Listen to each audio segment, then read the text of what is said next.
Hello po Ma'am May. So ito na po ang order ng makina. Ito na po mga kasama ng accessories. Tapos ito na po ang kasama ng foot pedal. Ito po ang controller ng kanyang speed. Dito po natin paandarin ng makina. Tapos ito na rin po ang kasama ng transformer. Dito po isasaksak ang kanyang pinaka foot pedal. Tapos ito isasaksak natin sa outlet natin 220.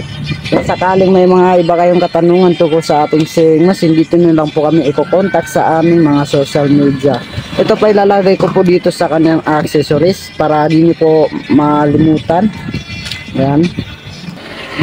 Dito po muna tayo sa paglalagay ng kanyang sinulid. So paglalagay naman po ng sinulid, napakadali lang po.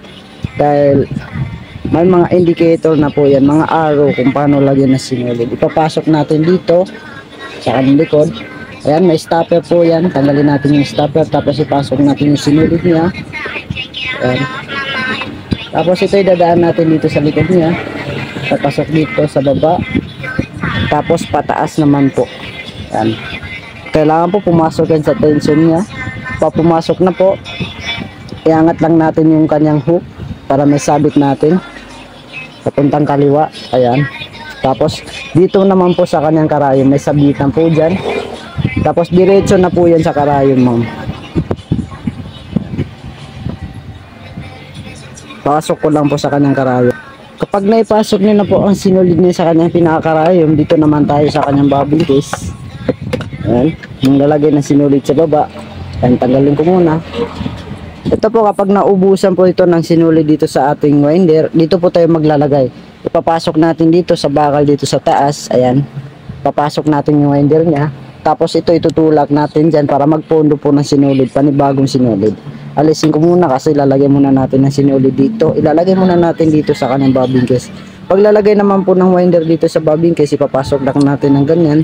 Tapos isasabit natin dito sa may parang hiwa dyan. Papasok natin dito sa butas niya. Ayan, kailangan pumasok yung sinulid. Ayan, nakapasok na po. Tapos paglalagay naman po ng sinulid, bobbin case dito sa kanyang lalagyan, kailangan po lumagitik yan para pasok talaga. Ayan, kapag naitutok nyo na po ng maayos, itutulak nyo lang po. Ayan, lumagitik po. Tapos yan, kasunod naman po, ipipick up naman natin yung sinulid niya sa baba. Ayan, iikutin lang natin yung handwheel niya paharap po. Yung pag-ikot niya, kailangan steady ang paharap para mag-pick up natin yung sinulid sa baba. Ayan, iikutin nyo lang po hanggang sa mag-pick up niya yung sinulid sa baba. Ayan. Kapag nakita niyo na po na sumama yung sinulid sa baba, ihilain niyo po yung sinulid natin dito sa ibabaw. Ayan, makikita niyo po nagsama yung sinulid sa baba at saka sa ibabaw. So pwede na po kayo maglagay ng tela para makapanahin na po tayo. Lagyan ko lang ng tela. Nalagyan ko na po ng tela. So dito naman tayo sa pagpili ng kanyang stitches. Paliwanag ko muna yung mga stitches na dito. Ayan, may straight, tatlong klaseng straight. Ito yung matibay na straight. Di mo na kailangan bumili ng makapal na sinulid kasi mayroon na dyan na tatlo yung sinulid na paulit-ulit, papalit-balik. Paandar rin natin, napakan lang natin yung pinaka-foot pedal nya. Ayan.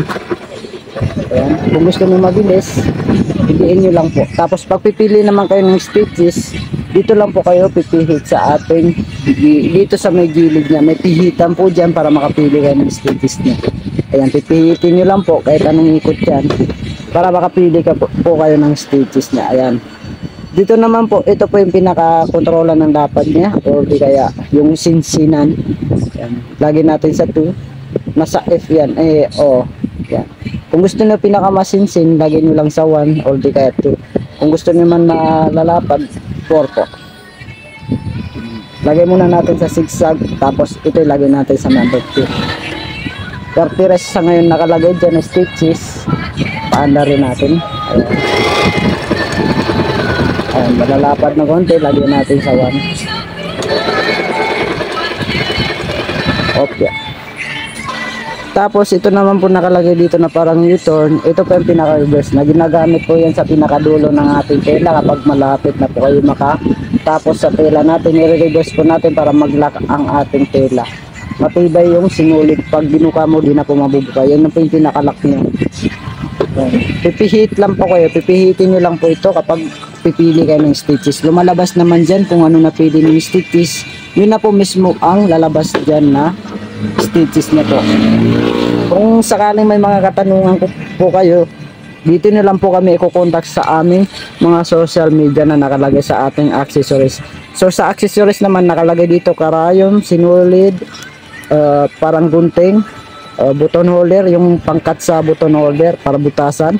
Tapos meron din pong winder. Ayun yung mga kasama niya, rainbow na sinulid. Yun lang po, maraming salamat po kay Ma'am May sa pag-order sa ating sewing machine at sa pagtitiwala sa Matos Sewing Machine. Maraming salamat po, Ma'am. God bless po sa inyo.